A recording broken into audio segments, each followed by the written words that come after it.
우리는 회춘 성형에 대해서 무엇을 잘못 알고 있을까요? 하나하나씩 짚어가도록 하겠습니다. 네, 첫 번째. 비용이 천차만별인 그런 병원들이 굉장히 많아요. 맞아요. 달라도 너무 다르다. 병원마다 천차만별인 성형수술 비용.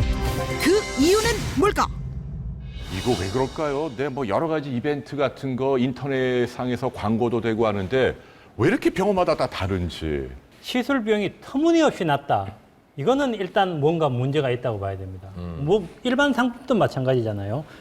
비슷한 가격 가운데 조금씩의 차이는 있을 수 있지만 이거 터무니없이 뭐 반값 이러면은 그거는 뒤에 분명히 뭔가 제품에 하자가 있거나 뭐 문제가 있다고 생각합니다. 하기는 그 광고를 보고 가면 뭐 여러 가지 단점을 또 설명하면서 다른 비싼 걸 이렇게 권유하는 그런 경향이 있다고 그러더라고요. 대부분 선생님들이 운영하는 병원에서는 그런 형태는 거의 없습니다. 의사가 하는 예, 거. 가끔 보면은 자본가들이 그 의사가 아닌 분들이 자본가들이 자본을 투입해서 세운 병원들이 있습니다. 그건 정부에서도 지금 그런 병원을 가려내려고 굉장히 돋보기를 들이대고 있는데 그 불법이죠. 그렇죠. 이른바 성형외과에도 마찬가지입니다. 사무장 병원이라고 얘기하죠. 예. 사무장 병원. 사무장이라고 그 돈을 댄 사람이죠. 그 사람이 돈을 내 가지고 상업적인 목적으로만 병원을 만들었기 때문에 이익을 남기는 데만 급급하다가 보니까 그런 형태의 진료가 있는 거예요. 그럼 이제 성형외과 문 열면서 여기는 병원 의사 선생님이 하시는 병원이에요? 사무장 병원이에요? 글쎄 말입니다. 그러니까 이게 겉으로 볼 때는 잘 저희는 몰라요. 모르니까. 자, 두 번째 내용을 살펴볼까요? 이것도 좀 혼란스럽습니다. 시술 이름이 너무너무 많아요. 가지각색 수많은 멋진 말로 포장된 시술 명칭들. 과연 이름만큼 차이가 있을까? 제가 적어왔거든요. 네. 매직 리프팅.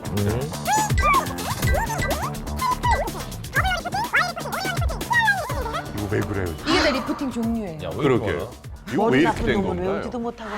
자기 병원 이름 짓듯이 자기 시술을 그냥 이름 짓는 거예요. 근데 학회에서 공식적으로 공인된 거는 아닙니다. 대개 이런 이름이 공인이 되려면 논문을 통해서 발표를 해야 돼요. 정식 의학 저널에 기고를 하고 그 기고된 게 특별한 이상이 없어서 다시 교과서에까지 인용이 되고 그러면은 그게 공식적인 명칭이 되지만 이런 거는 다 그냥 자기 병원 이름 짓듯이 자기 시술을 이야. 짓는 거예요. 아, 무슨 바느질 차이인 줄 알았어, 바느질. 아니 그러면은 일종의 이건 좀 기만인데요. 왜냐면 뭐 매직 또는 뭐 트리플, 뭐 올인원 이런 말이 붙으면 뭔가 있어 보이잖아요. 그러네, 사실은 똑같은 있어 건데. 소비자가 똑똑해져야 되듯이 이런 쓸데없는 이름을 갖다 붙이는 거는 다 같은 거라고 아시면 돼요. 자, 세 번째 살펴볼까요? 네. 성형외과 전문의 그리고 성형외과가 아닌 비전공 전문의 어떻게 구분해야 할까요? 진짜 헷갈려. 내 얼굴을 맡긴 의사가 성형외과 전문의일까 아닐까? 알고 선택하자. 성형외과 전문의 병원 구별법. 잠시 후 미디어 피싱에서 확실히 알려드립니다.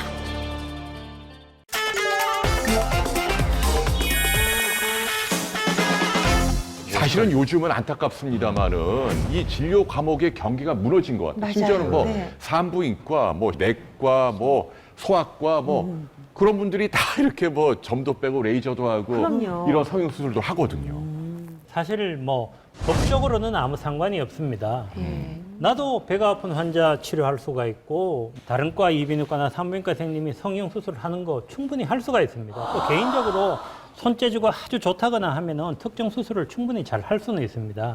근데 성형외과 선생님들은 4년, 5년을 재건이라든가 뭐 손상이라든가 미용이라든가 그런 것만 공부하고 그런 것만 수련받은 사람들이고 다른 과 선생님들은 그것과 전혀 다른 분야를 공부하고 수련받은 선생님이기 때문에 과연 어떤 선생님한테 어떤 수술을 맡기는 것이 좋을까 하는 것은 결국 환자분들이 선택할 문제가 아닌가 생각합니다. 일반인들이 전문의가 있는 성형외과를 찾아갈 때는 무슨 성형외과 의원 이렇게 된 걸 꼭 그렇습니다. 가야 되는 거죠. 그렇죠. 그래서 그 방법을 선생님께서 좀 알려주시죠. 어떻게 구별할까요? 간판으로 구별하는 방법도 있고 요즘은 병원이 다 홈페이지가 있습니다. 홈페이지에 들어가 보면 확인할 수 있는 방법이 있습니다. 간판에는 성형외과라는 게 반드시 들어가야 됩니다. 성형외과 전문의들은 홍길동 성형외과 이렇게 달아서 되는 거고 전문의 선생님이 아닌 경우에는 홍길동 다음에 반드시 의원이라는 말이 들어갑니다. 네. 의원이 들어가고 그 다음에 진료 과목 성형외과도 진료합니다라고 하는 거예요. 그러니까 그거는 성형외과가 아니고 의원이죠. 그다음에 인터넷에 들어가서 홈페이지에서 볼 수 있는 것은 성형외과를 4년, 5년 동안 공부하신 선생님들은 소속 단체가 대한 성형외과입니다. 근데 대한 성형외과거나 아니면은 대한 미용 성형외과. 성형외과를 수련하지 않은 선생님들이 또 만든 단체도 있습니다. 그거는 그냥 대한 미용학회 또는 대한 미용외과학회. 그런 것은 대부분 이제 성형외과를 수련하지 않은 선생님들의 단체거나 소속이라고. 네.